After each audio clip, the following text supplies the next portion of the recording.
Welcome to the series Leading at Distance, the manager's guide on how to make remote working work. Part 1. I am a manager and I'm tired of video calls. I'm connecting with my team through a flat screen every day, so I'm trying to guess their mood, their motivation. I'm worried, are they still connected with their objectives, colleagues, or even the company culture? I'm dreaming of the good old times when all these clues were so easy to detect in the face-to-face meetings, or even in the spontaneous gatherings at the elevator or next to the coffee machine. There is good news and bad news. The bad news is that remote working is here to stay. We have been forced to test it and to acknowledge its pluses and minuses, so we will never return completely to how things were before. Remote work will still remain for many people and companies a proven, more efficient and practical solution. There is also a good news. You can train to get better and better at doing your management magic work also at distance.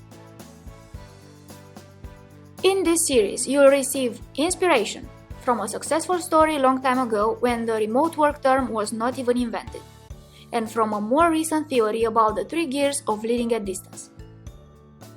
How to keep a remote team together using the 4 forces of cohesion, the 2 sources of trust, and some concrete ideas on how to apply this theory into your daily interventions as a manager. And about culture, how to keep a healthy culture, and how to manage motivation and well-being when you lead a remote team. Watch this series as a guide to help you navigate through the challenge of leading at distance. Let's start with the essential. What is the key element that makes your team function well at distance? It's hard to know the answer when we are still in the middle of the storm. But what we can do is to step back and look into the history to learn from past leaders who faced crisis. There is a great story from the history of geographical expeditions, analyzed in detail by the Harvard professor Nancy Cohen.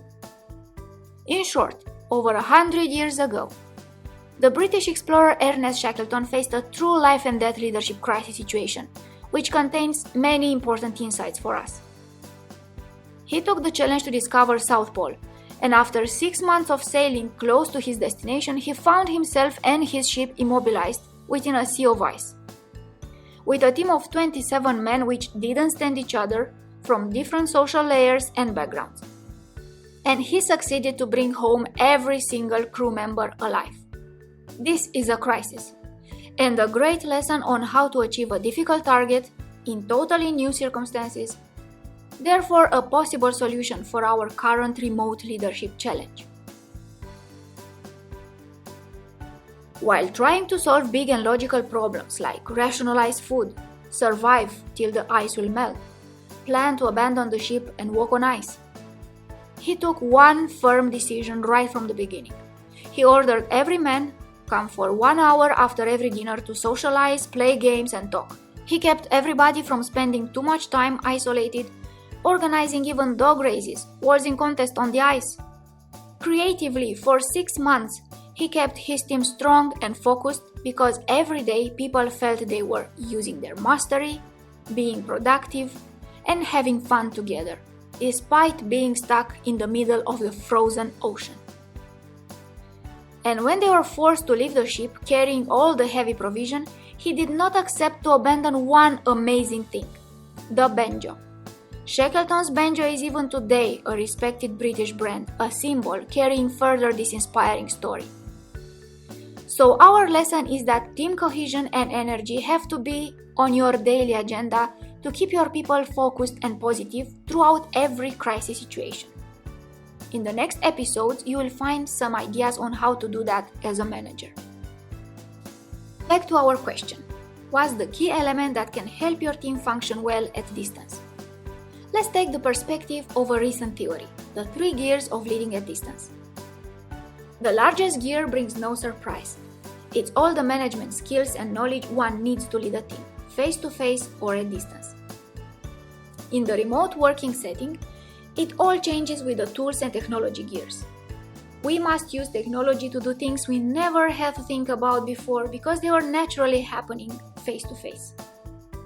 The 3rd gear, although it's the smallest, is what makes the difference and drives the system move forward. It's the skill to create impact, using technology and digital communication tools. This is the gear you need to improve through a conscious effort every day. Become a creative facilitator of your team meetings and communication. In the next episodes, we will discover more about how to choose the best digital tools based on each situation or type of interaction, and even how to adapt them to each personality in your team. Because we react differently to social distancing. As you already probably noticed, while introverted people might prefer to work from home, the extroverted ones might hate it. But all have in common one tendency. In time, both introverts and extroverts will feel less belonging to their organization unless conscious leadership actions are taken. So start with a simple self-assessment. On a scale from 1 to 10, what is the energy level in your team? What is its trend? Is it going up, down, or constant? And looking back, what is your team's banjo, mental medicine, source of joy, optimism, and energy? Did you take your banjo with you in the quarantine or abandoned it when you left the office? And what is the level of your skill to create impact through the digital tools when leading at distance? Then go to the next episodes to find out how to keep a remote team together and energized, practical ideas, and how to create a healthy remote work culture. I am Corina Gheațău, and for more insights, follow innerhero.ro.